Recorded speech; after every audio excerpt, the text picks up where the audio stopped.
Minggu lalu kebetulan ada libur apa kenaikan Israel masih sama cuti bersama. Jadi kita ganti ini. Terus minggu ini kita bakal masuk. Nah, minggu depan ini masalah lagi teman-teman. Minggu depan tuh Waisak kalau nggak salah ya. Itu juga libur lagi teman-teman. Ini seneng banget nih libur panjang 2 kali dalam sebulan ini. Oke, kita bakal ganti dulu satu-satu ini buat yang kelas minggu 9 ya. Nah, di minggu 9 kemarin itu kita masuk materi eh, baru lagi, namanya Building a Map, kalau teman-teman buka dialog. Nah, ini lanjutan dari materi-materi kita sebelumnya. Kalau minggu lalu kita sudah belajar terkait usabilitas peta. Bagaimana peta itu bisa usable, harus usable, dan bagaimana peta itu bisa dimanfaatkan, digunakan dengan baik. Nah, selanjutnya kita akan belajar terkait pembuatan peta secara digital, teman-teman. Building a map. Nah, beberapa materi sebelumnya, sebelum UTS ya, sebelum UTS itu kita juga sudah building a map, teman-teman. Teman-teman sudah diajarin cara membuat peta, tapi secara manual, secara konvensional. Jadi ya manual, membuat variabel visual manual, membuat simbolnya manual. Jadi semua-semua itu manual. Mengapa? Sengaja biar teman-teman tuh ada feels-nya, ada perasaannya, ada emotionnya dulu, ada rasa-rasa lah.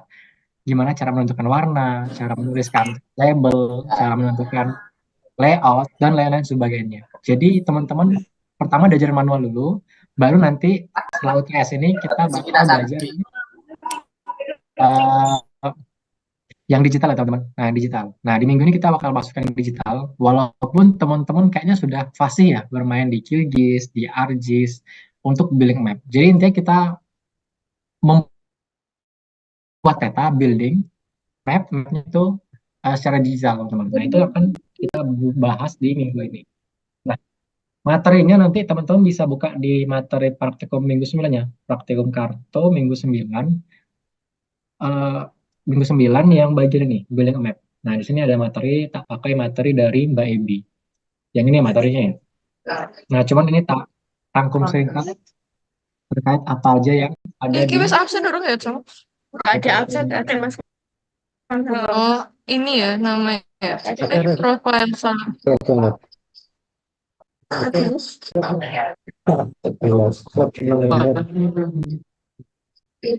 Suaranya bohong. Udah. Tapi nggak tak hidupin. Oke, kita lanjut. Sorry, tadi ngumpul. Nah, satu hal yang teman-teman perlu sadari bahwa peta itu sebenarnya bukan sekedar lembaran kertas, teman-teman. Bukan sekedar lembaran kertas, tapi juga suratan.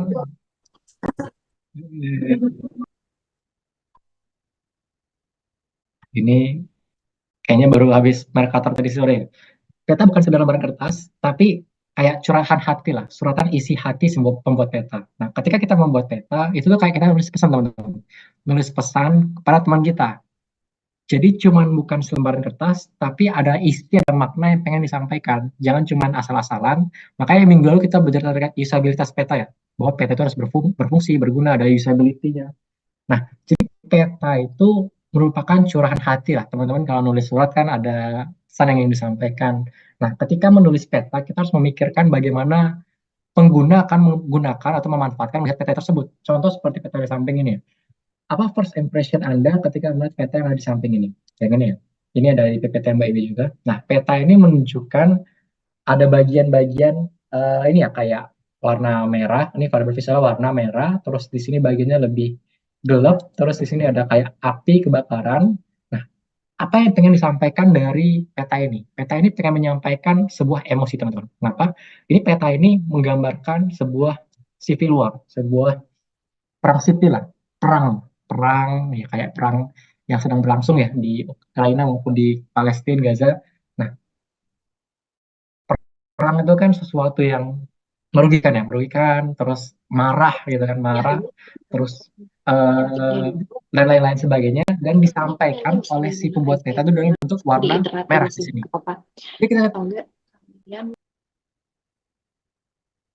jadi kita teman-teman membuat peta ini, melihat peta ini pertama kali, kalian kelihatan oh peta ini menggambarkan apa nih sesuatu yang eh, apa ya kayak disturb sesuatu yang sesuatu yang apa ya mengesalkan ya marah gitu ya karena warna itu emosi warnanya itu merah beda sama kaitannya kalau teman-teman lihat yang samping ini yang samping nah yang samping ini yang kelihatan banget feelsnya itu beda kayak warna biru, warna air. Nah, di sini petanya menunjukkan terkait badai, teman-teman. Prediksi badai di New York. Nah, badai, air, biru, jadi kayak dikait-kaitin, teman-teman. Ada emosi, ada hal yang ingin disampaikan dalam pembuatan peta. Itu intinya, teman-teman. Jadi ketika membuat peta, dalam membuat peta, terus kita pengen melayout kartografinya, terutama di peta tematik ya. Kalau peta dasar kan biasanya sudah ada template-nya. Ini peta tematik nih, peta tematik. Kita bicara peta tematik. Peta tematik itu kadang nggak ada standar bakunya, nggak ada ketentuan resmi harus gini, harus gini, harus gini, terserah si kartografer. Yang penting jelas informasinya, usable intinya. Tapi sebenarnya ada hal emosional yang kita sebagai kartografer tuh pengen letakin di situ sebagai trademark kita,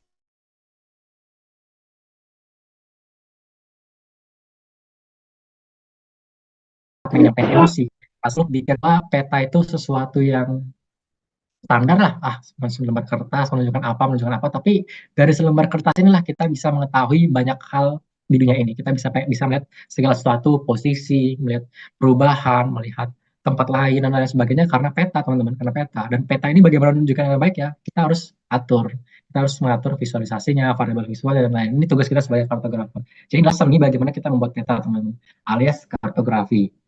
Nah, jadi kita tidak hanya mengekspresikan atau menggambarkan suatu keadaan, tapi juga ada emosi di dalamnya, ada perasaan di dalamnya. Nah, hal yang harus kita tanamkan ketika kita membuat peta, terutama peta tematik ya, teman-teman.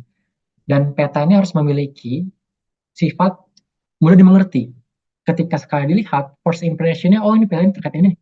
Jadi jangan buat peta yang sulit dimengerti. Ini terkait materi minggu lalu, terkait usability, terkait kegunaan peta. Bagaimana menilainya? Menilainya dengan interview, dengan heuristic evaluation, dengan questionnaire, dan lain-lain. Nah, jadi peta ini selain punya efektivitas yang tinggi, dia menyampaikan tujuan yang benar, tapi dia juga engaging. Nah, engaging ya, terutama ini untuk peta-peta tematik, teman-teman. Peta-peta tematik itu diusahakan harus engaging. Kalau peta dasar ya, peta desa, peta RBI, peta apa lagi peta dasar ya? Peta dasar itu ya peta RBI, peta topografi, peta situasi itu biasanya itu punya template. Oh, ini peta kadastral itu juga punya template sendiri. Tapi peta tematik itu bebas, nggak ada template. Itu terserah kita sebagai kartografer menentukan warnanya, menentukan layoutnya, itu terserah kita. Kayak tugas UTS teman-teman kemarin, ada yang membuat layoutnya itu horizontal, ada yang ngebuat vertikal, itu kan terserah. Terserah teman-teman, karena peta yang teman-teman itu kan peta tematik. Jadi terserah, tapi sebenarnya ada emosi, ada perasaan yang ingin disampaikan melalui peta ini. Jadi tersampaikan nih, wah ini emosinya buru-buru menyelesaikan tugas UTS, kelupaan. Oh jadi hasilnya agak kurang rapi misalnya. Terus kalau teman-teman yang prepare, terus bagus, itu kelihatan banget tuh. Layoutnya rapi, terus labelnya rapi, warnanya juga bagus, itu kelihatan. Ada emosi yang dituangkan ke dalam peta ini. Nah itu teman-teman, itu yang ingin dicari dari materi minggu ini. Nah, di materinya Mbak Ebi itu dijelaskan lebih detail terkait setiap base map. Nah, mungkin ini tak rangkum aja secara singkat. Nah, beberapa hal pertama kali ketika membuat peta yang digital ya teman-teman. Jadi kalau peta yang manual kan kita nggak bikin, nggak bisa, nggak apa ya, nggak bicarain base mapnya. Base map itu kan peta dasarnya, base-nya, peta dasarnya. Nah, kalau di peta digital, kalau di QGIS, ArcGIS itu kan kita bisa milih ya mau pakai base map apa. Nah, base map yang digunakan tuh kadang juga mempengaruhi apa yang akan kita tampilkan. Kadang base map ini kita nggak perlu pakai. Misal di peta topografi, peta situasi, karena kita pengen menunjukkan fiturnya. Kita pengen menunjukkan kontur, menunjukkan fitur jalan, menunjukkan bangunan dengan detail, planimetris. Karena itu nggak perlu dipakai. Tapi kadang-kala kayak untuk tujuan tertentu, base map ini perlu dipakai. Perlu digunakan untuk tujuan tertentu. Jadi teman-teman perlu perhatikan nih materi minggu lagi, usability-nya untuk siapa? Oh, user approach. Jadi kita buat peta untuk kebutuhan pengguna. Apa pengguna membutuhkan peta ini? Oh, peta yang akan dibuat itu membutuhkan informasi seperti ini. Nah, untuk menampilkan informasi seperti ini, maka akan lebih bagus menggunakan base map. Nah, itu ini seperti itu. Jadi teman-teman perhatikan bahwa base map ini juga mempengaruhi apa informasi yang ingin disampaikan. Kita coba lihat yang punya Mbak Ibi dulu ya. Yang punya Mbak Ibi itu lebih detail apa yang ingin disampaikan base mapnya.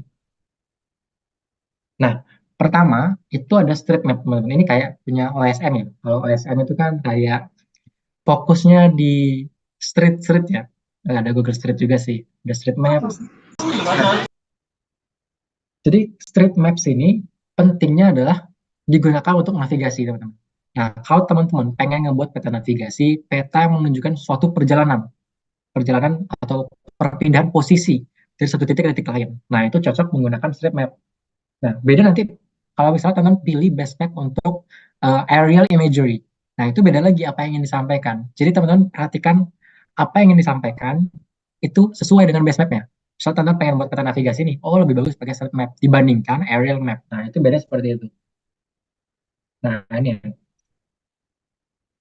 Satellite imagery itu untuk memperoleh informasi lingkungan, data tidak terlalu banyak dan kompleks, tapi butuh informasi lingkungan. Jadi ini menunjukkan ini keadaan sekitar lingkungan seperti ini. Jadi lingkungan seperti sungai, seperti area sawah, area-area terrain seperti apa nih, rawa-rawa di bagian sini ya. Nah, ini dibutuhkan biasanya untuk peta-peta yang berkaitan dengan lingkungan misalnya. Itu bisa. Atau juga peta-peta yang ditujukan untuk land management. Jadi untuk penggunaan lahan, itu bisa juga. Jadi kita bisa pakai peta-peta ini untuk lahan, terus untuk menunjukkan lingkungan, itu bisa. Nah, jadi beda sama ini ya. Sama ini bisa untuk transportasi. Nah, ini navigation, navigasi. Nah, ini bisa untuk environment atau land management, L, LM ya, land management itu bisa. Jadi base map ini penting ketika kita buat peta digital.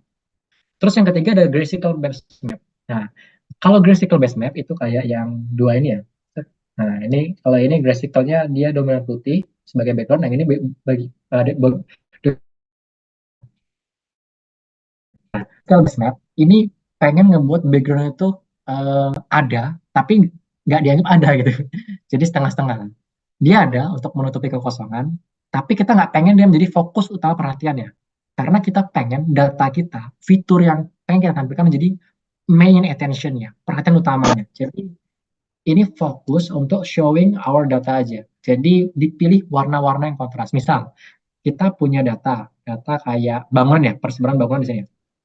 Nah, teman-teman pilih fill yang warnanya misalnya hitam atau kontras lah dengan warna background. Jadi kelihatan banget tuh. Oh, oh, di sini ada bangunan nih, ada bangunan, ada gedung, ada jalan misalnya. Ini terlihat jelas, kali lihat tuh langsung kelihatan. Karena kita pengen nge-show up bangunan kita, pengen nge-show up fitur kita. Jadi ini digunakan untuk hal yang pengen kita fokuskan. Kita fokus di fitur kita aja gitu. Jadi ini fokus menampilkan data kita aja. Ini bedanya. Nah, kalau terakhir terrain based map ini menampilkan data yang bentuk terrain. Misalnya menggunakan untuk petanya apa? Kontur, terus peta terrain, terus peta 3D terrain. Nanti itu juga belajar itu. Terus apa lagi ya? Yang butuh-butuh kontur itu banyak sebenarnya. Peta situasi ya, yang penting ya. Peta situasi itu kan butuh terrain itu. Nah, jadi empat hal ini menjadi pertimbangan tertentu ketika kita milih base map. Apa data yang kita tampilkan, akan kita sajikan ke dalam peta, itu juga ternyata menentukan apa base map yang kita pakai. Oh, saya pengen ngebuat peta di mana peta ini menampilkan data navigasi misalnya. Oke, kita pakai street map misalnya. Oh, saya pengen ngebuat peta terkait penggunaan lahan. Oke, bisa pakai street imagery. Terus saya nggak pengen menampilkan apapun, tapi saya pengen nge-show up, nge-blow up fitur saya saja. Saya punya fitur bangunan nih, ada 1.000 buah. Ya, kita bisa pakai grayscale. Atau kita mau pengen menampilkan situasi, ada konturnya, ada perbedaan elevasi, ada terrain. Oke, kita bisa pakai terrain base map. Jadi ini pertama terkait base map, teman-teman. Base map, kalau misalnya di peta digital, itu kita bisa pilih dengan baik dan mudah. Dengan kita tinggal klik aja, oh saya mau pakai ini, saya mau pakai ini. Tapi kalau kita pilih suatu base map, juga ditentukan dengan datanya. Jangan asal pilih. Nah, itu intinya seperti itu. Jadi kita milih street map, milih satellite imagery, milih graphical base map, sama terrain base map ini jangan sampai, oh saya milih ini karena ya bagus aja, enak dilihat. Cuman ada uh, tujuan yang ingin disampaikan, ada hal yang ingin disampaikan, ingin di show up. Oke, ini yang ini ya. Mana tadi ya? Nah, ini yang perbedaan terkait aerial sama terrain. Terus, oke. Hmm, oke, sama berikutnya text on maps. Nah, makanya kalau misal teman-teman milih, aduh, QGIS ada nggak di sini? Oh, ada deh.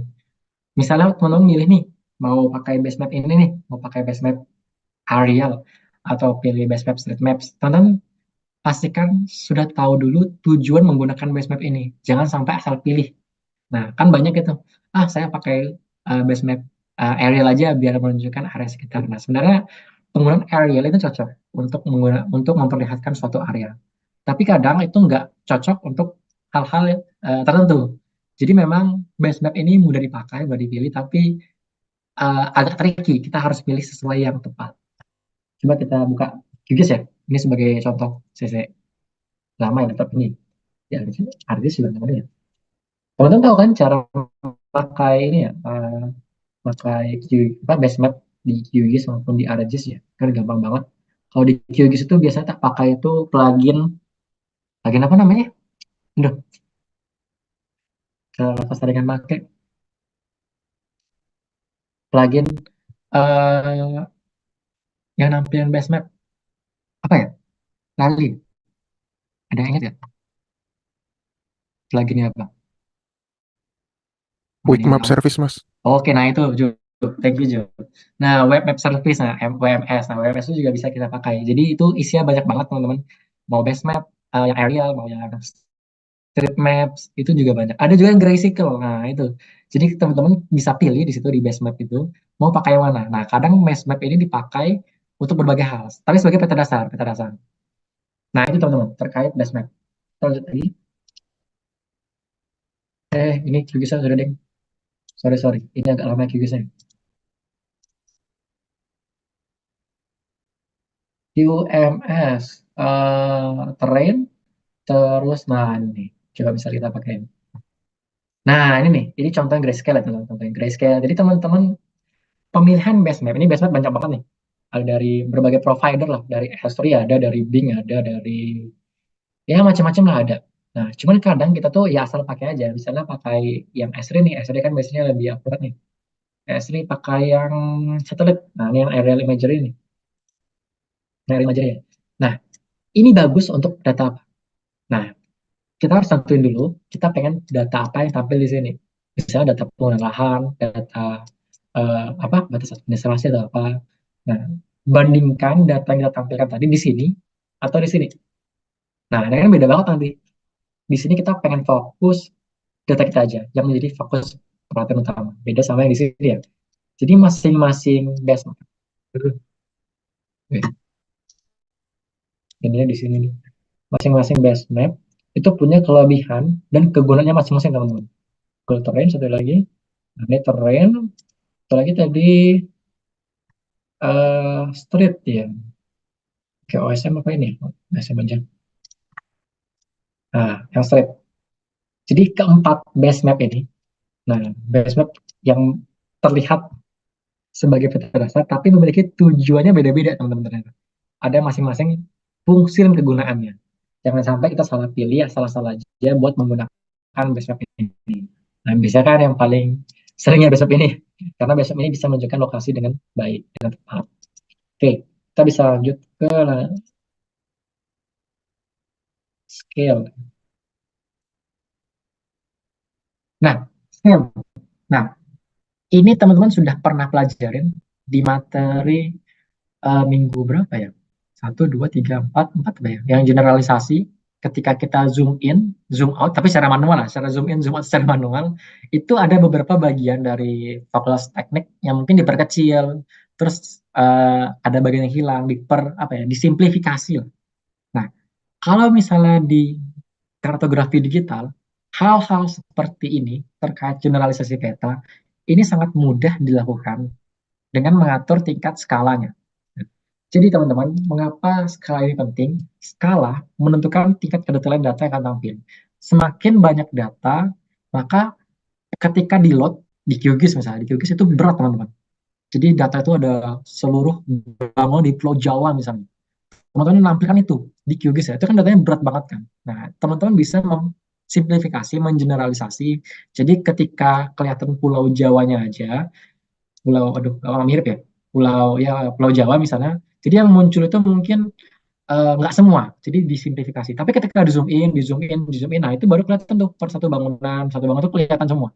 Jadi teman-teman bisa menentukan tingkat kedetilan dari suatu peta dari skalanya. Jadi kalau misalnya zoom in, maka data atau fitur akan semakin banyak, tapi kalau zoom out, maka akan semakin sedikit. Nah, intinya ini teman-teman pengen melakukan efisiensi.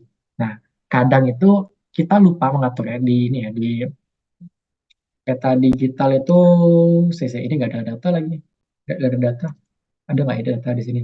Di bagian oke, aku nggak ada fitur. Oke, kalau misalnya ada fitur vektor di sini bisa diatur ya teman-teman. Di simbologi itu dia bakal kelihatan di scale berapa. Nah, itu sebenarnya ada teman-teman. Bisa diatur di QGIS. Kayak di RGIS juga bisa. Jadi teman-teman kita bisa ngatur, oh nanti simbol ini akan muncul, misalnya simbol bangunan ya, akan muncul ketika skala itu level berapa.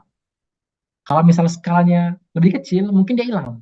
Tapi kalau skala lebih gede, itu ada. Nah, itu teman-teman bisa cek di QGIS yang masing-masing ya. Di QGIS, terus masukin data. Di sini ada data ya, enggak ya? Nah, aku lupa di sini ada data apa enggak. Jadi kita bisa lihat. Nah, disinilah peran penting selain base map ya. Kedua adalah terkait skala, peran penting skala untuk peta. Skala juga memberikan label pada data. Nah, ini terkait label. Ini enaknya kita punya peta digital. Kalau punya peta digital, kita bisa atur sendiri posisi labelnya. Nah, kalau misalnya peta yang manual kemarin kita punya aturan ya. Aturan kalau misalnya titik itu di sebelah kanan atas, kalau misalnya jalan itu atau paralel itu mengikuti jalannya, kalau misalnya area itu 2/3 dari areanya. Itu ya kalau aturannya.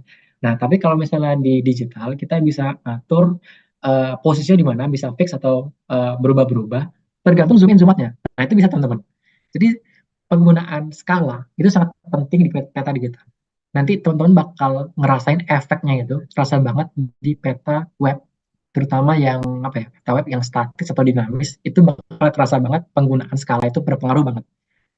Nanti considerationnya begini, pertimbangannya ini, peta web map itu menampilkan data dari database, database. Nah, kalau misal database gede, banyak ya, database gede, gede gitu, gede, terus ketika di load di webnya lama, pasti pengguna akan meninggalkan peta web kita. Nah, tapi kalau misalnya dibuat cepat, pasti bakal bertahan. Gimana cara buat cepat? Ya tadi pakai skala, pakai trik skala teman-teman. Nah ini nanti bakal kerasa banget ini di minggu berapa ya terkait peta web itu 12 sampai 13 gitu. Nah, bahwa skala itu saking pentingnya itu. Skala itu bisa dipakai untuk kita nge-show up beberapa data atau nge-hide beberapa data. Oke, nah ini ya nanti bisa dicoba di QGIS-nya masing-masing itu kalau nggak salah di simbologi atau di mana kita bisa atur scale-nya teman-teman. Jadi fitur ini muncul ketika skala itu 1/5000. Kalau misalnya 1/10.000, dia bakal hilang misalnya. Terus kalau misalnya 1/1000, dia muncul. Nah itu bisa. Cuman ya data yang ada di sini. Aku nggak punya data vektor di laptop ini. Jadi ya nanti bisa dicek sendiri ya. Bisa berubah-berubah jika zoom atau zoom. Nah ini sebenarnya skala ini penting banget teman-teman di peta digital. Kalau di peta yang kita buat dulu pas belum UTS kan ya, peta ini cuma perbandingan aja ya. Perbandingan jarak di dunia nyata sama di peta. Cuman kalau di peta digital, ini kita bisa main macam-macam nih dengan skala nih. Jadi banyak yang bisa kita gunakan. Peta skala kecil, sebenarnya simple, hindari kompleksitas data yang bertumpuk atau clutter. Jadi ini kegunaannya tadi nge-hide atau nge-show up, menyembunyikan atau menampilkan data tergantung skalanya. Karena kalau misalnya datanya gede, dia nggak bakal kelihatan juga kayak bangunan ini. Kalau misalnya di sini full bangunan semua, ya nggak bakal kelihatan juga, nggak percuma juga kita tampilkan. Oke, jadi itu terkait skala kedua. Nah, tiga berikutnya terkait teks. Jadi udah dua terkait beberapa hal yang teman-teman harus perhatikan ketika membuat peta digital. Jadi digital maps. Kita kan judul kuliahnya building maps, ya terutama building a digital maps. Karena building a manual map sudah labeling. Nah, label kita sudah buat minggu 7 uh, toponim ya, yang teman-teman jalan-jalan, di mana teman-teman harus melawan pelabelan manual. Nah, ini nih, tantangannya melabelkan manual area jalan di Malioboro.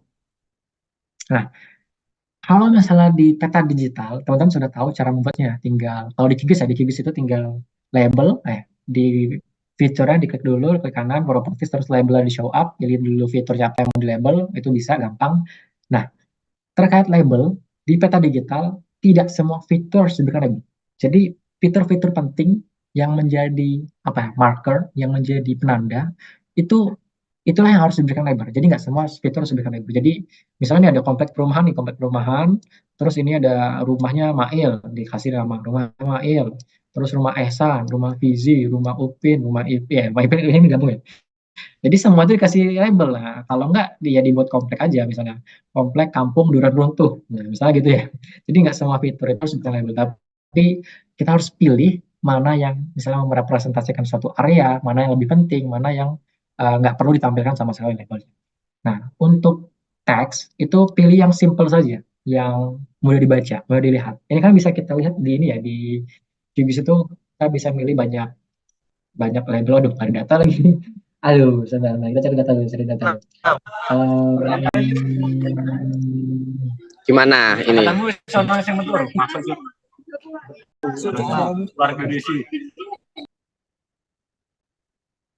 Riset data FT kan? Oh, ada data dari CC. Oke, ini data FT. Aduh. Label ya, di sini nih label nih. Nah, enaknya di sini nih, kita bisa, teman-teman mungkin biasanya pakai ini ya, single label sini. Nah, di beberapa aplikasi kita bisa ngatur berbagai hal terkait labeling. Nah, terkait ini ya, labels, kita bisa pilih single label, rule based label atau blocking, atau kalau di Aegis mungkin beda lagi ya. Nah, inilah poin plusnya. Kita bermain di kartografi digital. Kita bisa dengan bebas mengeksplorasi bagaimana label itu tampilkan. Nah, kalau single label saya pengen nampilin satu data aja, satu label aja.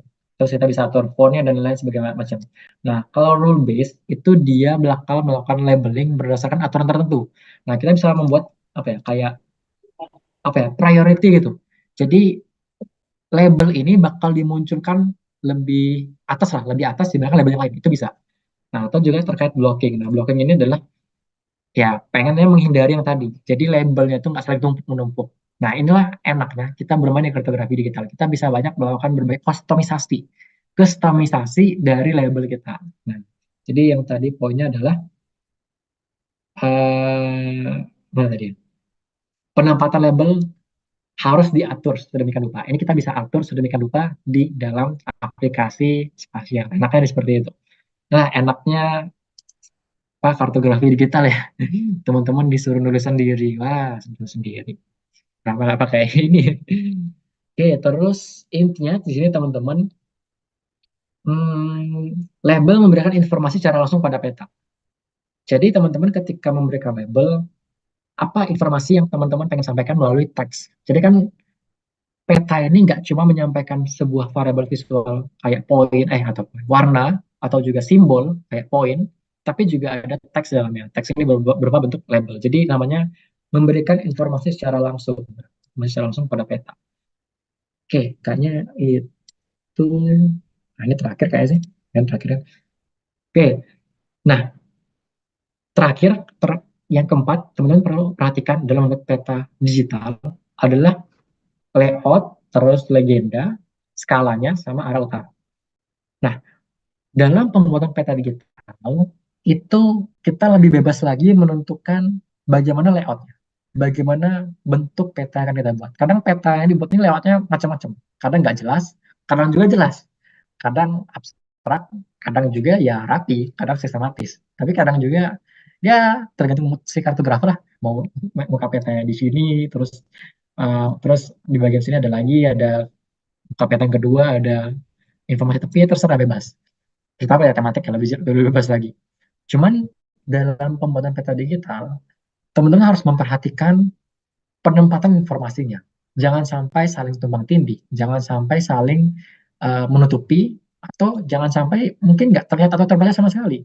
Jadi teman-teman harus memperhatikan bahwa semua informasi penting di dalam peta itu terbaca, terlihat jelas, dapat ditunjukkan dengan baik ya. Jadi yang standar ya, standar kan kita buat peta tuh dari semester 1 itu diajarin seperti ini ya. Ini informasi tepi, ini ada batas tepi. Nah, ini peta peta standar, peta template kita selalu buat, atau peta yang lain tuh juga bisa kayak gini. Terus apa lagi ya peta bentukan yang lainnya.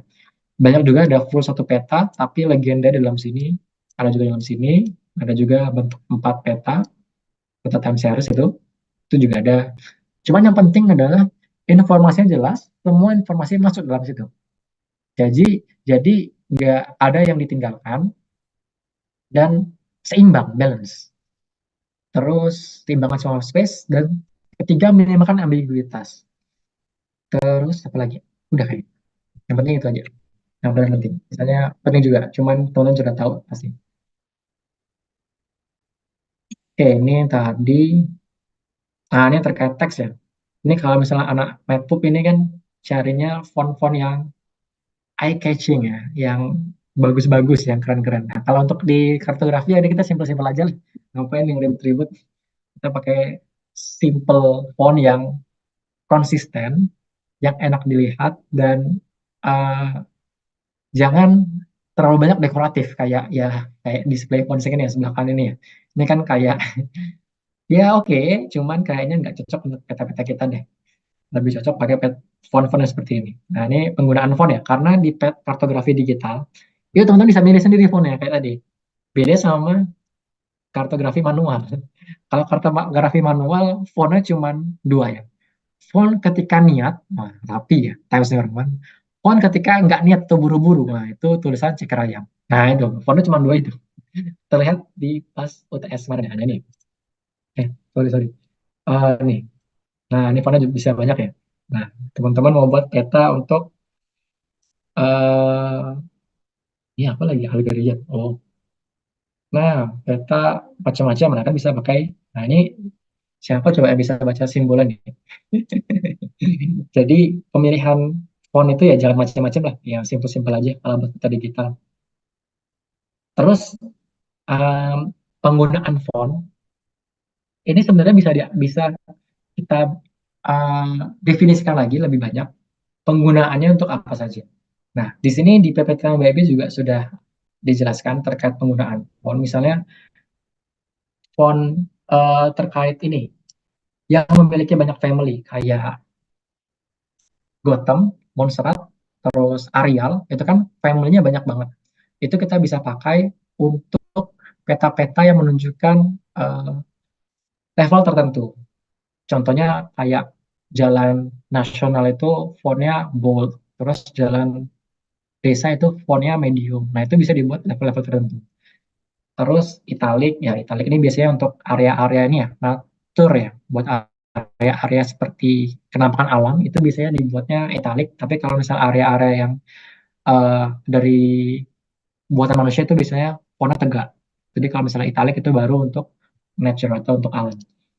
Terus ya ini readable bisa dibaca. Terus X height ini apa tingginya teman-teman. Jadi kan font itu bisa diatur mana nih? Spacing ya, spacing itu yang kiri kanan. Ada juga height-nya. Nah, itu yang bisa diatur juga. Ini kalau kartografi digital. Terus ya ini perbedaan antara L, I gede, terus satu ya. Nah, ini juga harus diperhatikan. Oke, ini terkait halo. Halo ini teman-teman penting buat kontur teman-teman. Jadi teman-teman sering buat kontur tuh karena gini doang nih. Jadi garisnya itu kayak melewati konturnya. Nah, ini sering banget nih. Kita kelupaan. Kita harus pakai namanya halo.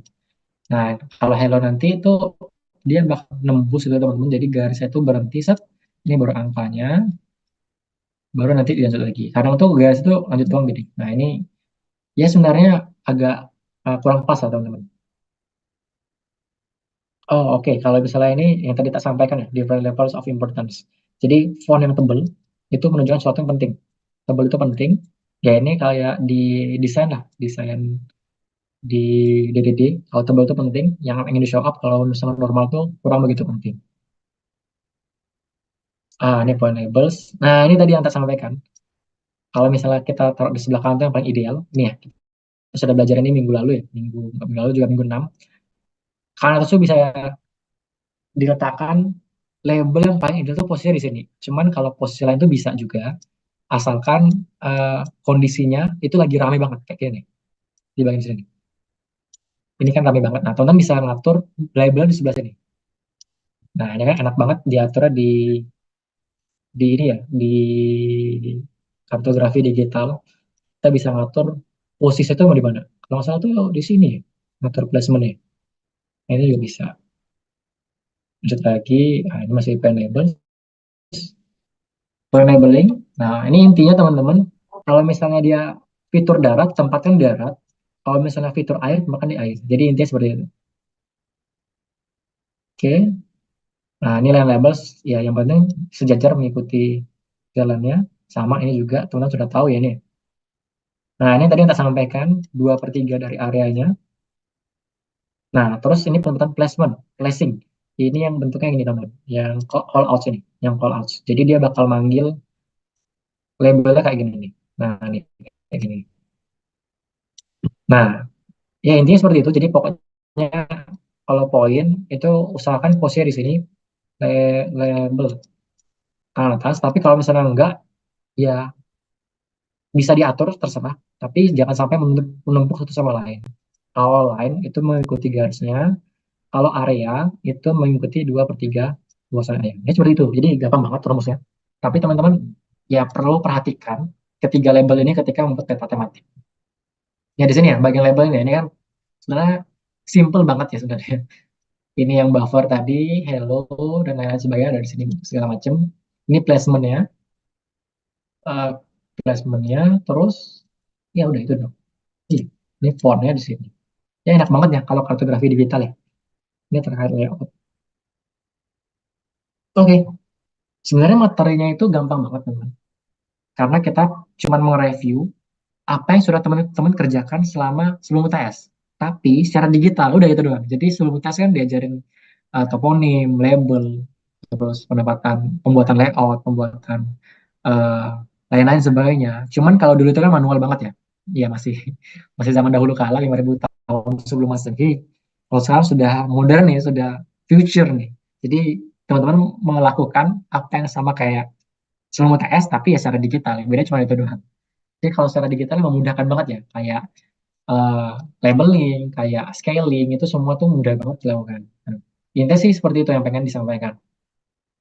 Mungkin kalau materinya sih terkait itu doang. Mungkin ada yang pengen ditanyakan nggak ya sebelum nanti disampaikan tugasnya minggu ini oleh Mas Mbak Asisten. Ada yang pengen ditanyakan mungkin terkait materinya?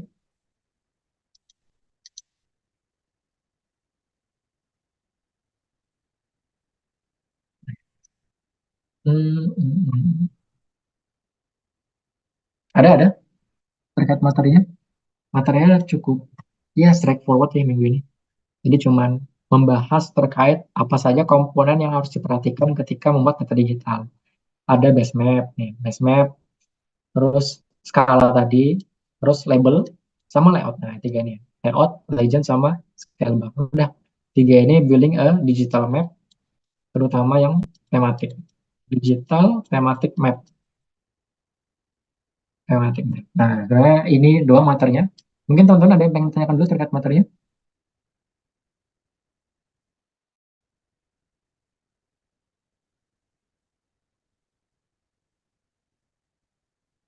Belum ada, oke kayak. Boleh teman-teman ya, jangan di belakang. Oke? Teman-teman yang merasa tinggi boleh berdiri di belakang. Teman-teman yang merasa pendek jangan berdiri di belakang.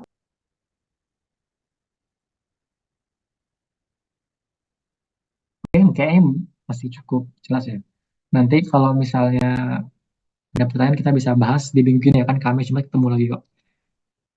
Nggak ada, nggak ada.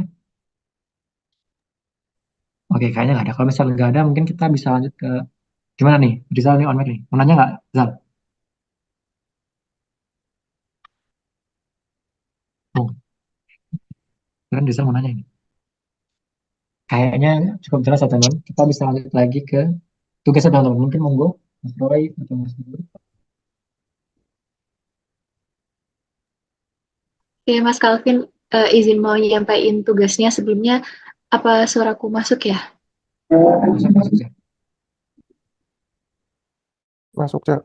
Oke, makasih. Oke, aku mau izin buat share screen tugasnya. Oh iya, Mas host kayaknya belum bisa share screen deh. Oh iya, hari lain. Ya, Cak.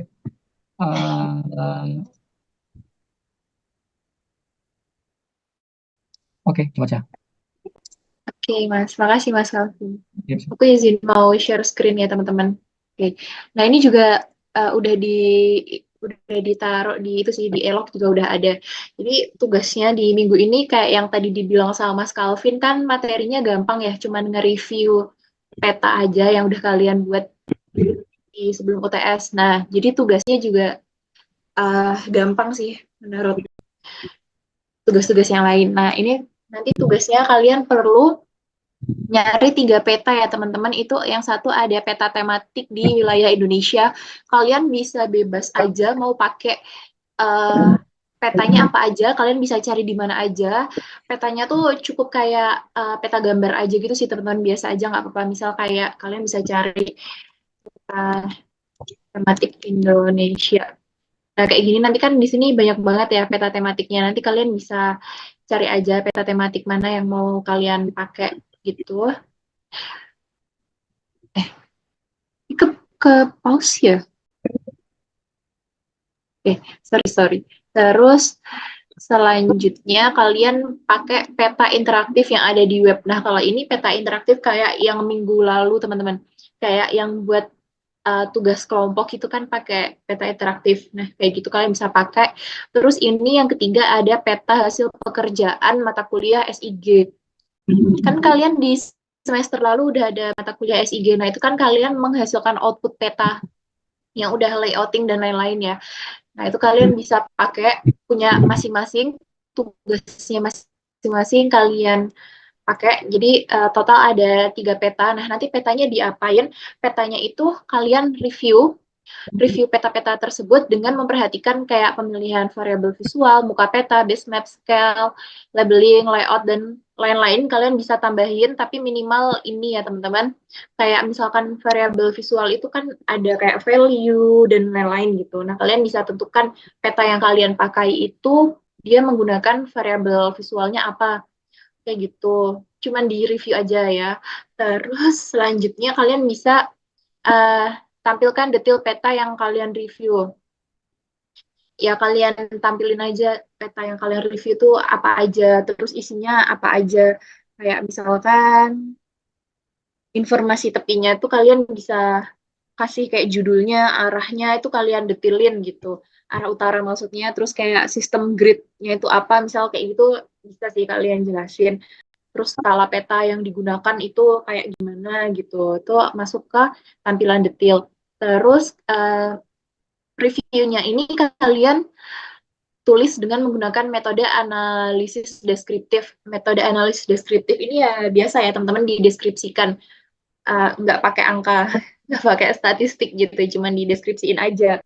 Kayak misalkan pakai kalimat lah, misalkan kayak arah utara yang digunakan pada peta bla bla bla terlalu kompleks atau apa gitu. Terus kalian bisa kasih nih rekomendasi perbaikan pada peta yang direview. Kalian bisa rekomendasiin kayak petanya ini sebaiknya kayak gimana. Misalkan kayak ada beberapa rekomendasi yang dapat saya tambahkan pada peta bla bla bla gitu. Terus contohnya kayak variabel visual yang bisa digunakan di peta tersebut adalah seperti ini gitu. Pokoknya rekomendasi yang terbaik menurut kalian. Udah gitu aja sih. Terus disampaikan dengan bahasa Indonesia yang baik, benar dan padat. Pokoknya kalian kayak membuat sebuah deskripsi tentang peta-peta ini, ketiga peta dengan sangat jelas ya. Karena oh ya teman-teman, karena tugasnya ini kan cenderung gampang ya. Jadi kalian mendingan kayak yang bener-bener lengkap gitu loh. Jangan karena tugasnya gampang, jadi kalian kayak ngegampangin terus kalian bikinnya asal-asalan. Justru karena gampang, jadi kalian harus bisa mengerjakan dengan semaksimal mungkin kayak gitu. Kalau tugasnya gitu aja, mungkin teman-teman asisten lain ada yang mau menambahkan? Oh iya, teman-teman ini nanti tugasnya itu dikumpulinnya dalam bentuk laporan praktikum ya. Nanti Formatnya kayak biasa, kayak ada cover, mata acara, tujuan, dasar teori, pelaksanaan praktikum, alat bahan, hasil pembahasan, dan lain-lain. Itu sih cukup gampang juga tugasnya. Mungkin bisa langsung dicicil aja. Oh iya, ini soft file aja ya teman-teman. Kalian print, nggak apa-apa sih. Jadi kalian bisa nambahin gambar-gambar yang warna-warni semenarik mungkin di laporan kalian karena di print. Dan um, untuk batas halamannya mungkin apakah ada teman-teman asisten untuk batas halamannya atau tidak? Maksimal 15 halaman.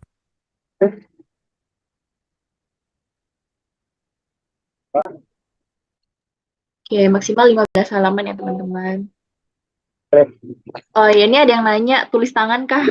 Lapraknya, enggak ya teman-teman, lapraknya diketik aja. Jangan tulis tangan nanti kalian. Tolong temennya Rizal suruh mute dong. Rizal ada yang mau ditanyakan kah?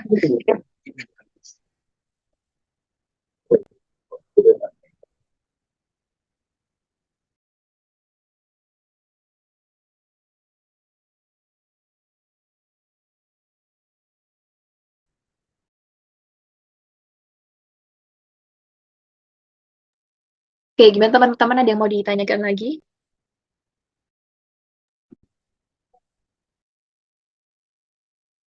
Untuk formatnya udah aku kirim lewat chat ya, mungkin bisa ngikutin aja. Dan kalau bisa teman sekelas khususnya itu petanya jangan sampai sama ya teman-teman. Kalau bisa diusahakan. Itu bisa nanya teman-temannya atau kalian bisa bikin list spreadsheet sendiri peta apa yang kalian gunakan. Gitu.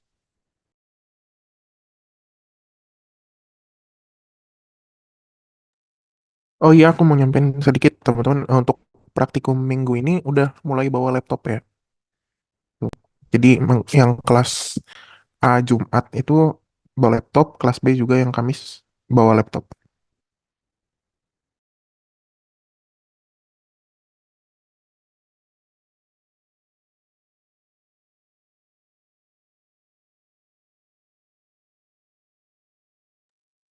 Oke, mungkin kayaknya untuk penugasan minggu ini cukup kayak gitu aja sih teman-teman dari kita. Ada yang ingin ditanyakan nggak teman-teman ya terkait tugasnya? Tinggal ya ketik aja reviewnya. Teman-teman kan kayak nge-review apalah, review makanan, review tempat, tinggal review peta masing-masing. Terus kan tadi berdasarkan 4 komponen tadi. Enggak, pengumpulannya seperti biasa ya teman-teman. Minggu depan, eh minggu depan, besok, besok Jumat nggak sih? Atau kapan ya Mas Alvin? Dialog udah Minggu ada depan sih. aja, minggu depan aja. Senin depan, Senin depan. Oh, Senin depan. Ya, Senin depan. Walaupun ya seminggu, kayaknya ini kelar juga cepat sih, tapi ya udah Senin depan aja. Kelarnya cepet ini guys. Tapi ya udah. Makasih Mas Calvin. Oke, makasih ya. Teman-teman mungkin ada yang pengen ditanyakan terkait materi dan tugasnya?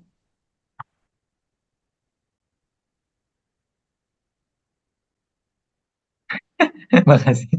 Di, dimundurin pengumpulannya aja enak, baru seneng. Ini tak, kalau deadline Senin depan pasti pada ngerjainnya minggu malam ini, Cah. Minggu Kayaknya malam. sih Mas. Deadliner. Oke, nggak ada. Sudah 50 menit nih, 50 menit kita bertemu.